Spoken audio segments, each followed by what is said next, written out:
Good morning, everybody.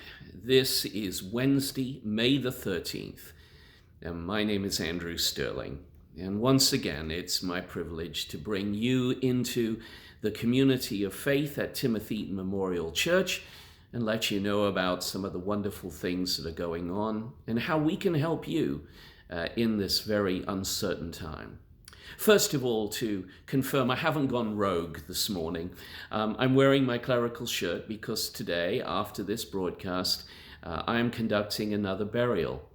And these burials are very sensitive things in this time of COVID, but they are moving. And we only have a few people present. We've live streamed some of the services to family members who can't be there. But there is still this spirit of coming together at a great distance, mind you, and with great safety, and remembering loved ones. This continues, and that's a sign and a symbol, I think, of the ongoing ministry of the church at this time. We're looking forward once again to another Sunday service. And I want to thank particularly those who were involved in the Mother's Day service, for the families who sang, and you notice those two beautiful anthems with the children present, for those who in that collage of beautiful photographs of mothers representing families from the choir school and children's ministry. We thank you for those. It was a memorable day, and I know for many of you a touching but also a difficult day full of pathos. But this Sunday, we're once again having great music. David Michael Moot will be singing the prayer of St. Francis, "Make me a channel of your peace." My, we need that in our hearts right now, don't we? We're also having a piece that was commissioned last year in honor of Janet Mason, one of our choir members. So it's unique and specific to our church. That'll be another of the anthem. And as always, Stephen will be there with his wonderful preludes and postludes, and the Air and a G string by Bach to get us all going. What a morning it'll be. And a message from me and prayers from Laurie. There will be a time for us to reflect particularly on the importance of the sovereignty, the reign of God in a time of uncertainty. I've entitled it Christmas in May. Well, you'll just have to listen to figure out what that's about.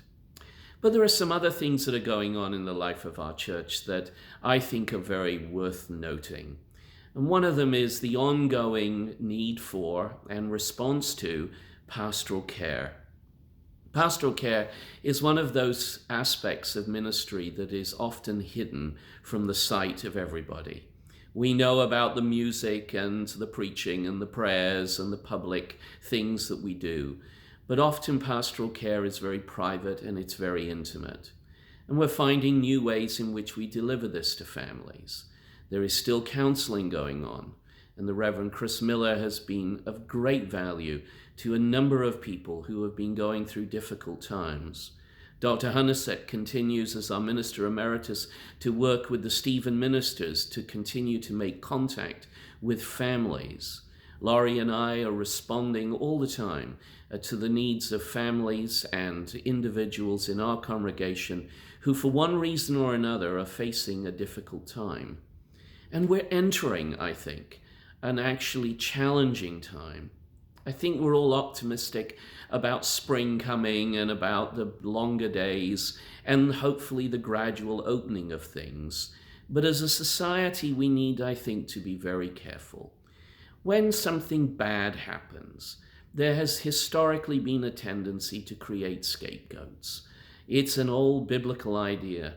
In fact, Holman Hunt, who did the painting that is represented in our wonderful sanctuary of Jesus, the light of the world, also did a painting of the scapegoat from the book of Leviticus. And the problem is that it's not just scapegoats, it is the way that we scapegoat human beings. And when we have a difficult time in our lives, that is one of the things that we do. We create scapegoats. So let's be careful and let's be conscious of being tolerant in these times. But this is also a time for us to, I think, practice gentleness and kindness. You know, when you're coming out of something where you have been confined, there is this burst of energy, there is this desire to do things, and there's sometimes even an aggression associated with it, because you have been, in a sense, pent up with feelings. So we need to treat each other as a society gently and in a tolerant way. Not everyone is going to come out of this isolation period in the same way or at the same speed. Some, like those in nursing homes, for example, find themselves confined for a long time and will continue to do so.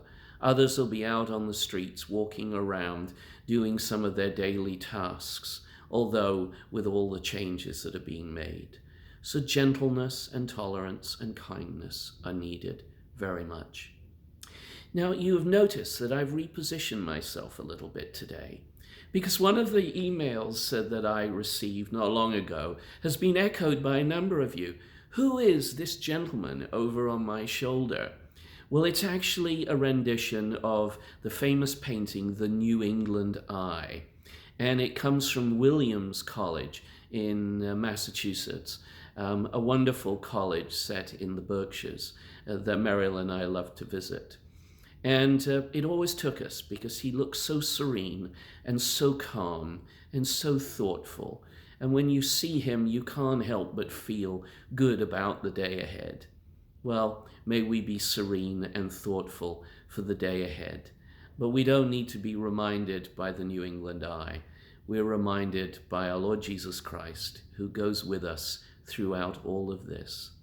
Thank you, everybody, for staying in touch with us, for contributing to the life of the ministry which is ongoing. And as we progress through this time, may we do so in the assurance that God goes with us. God bless you.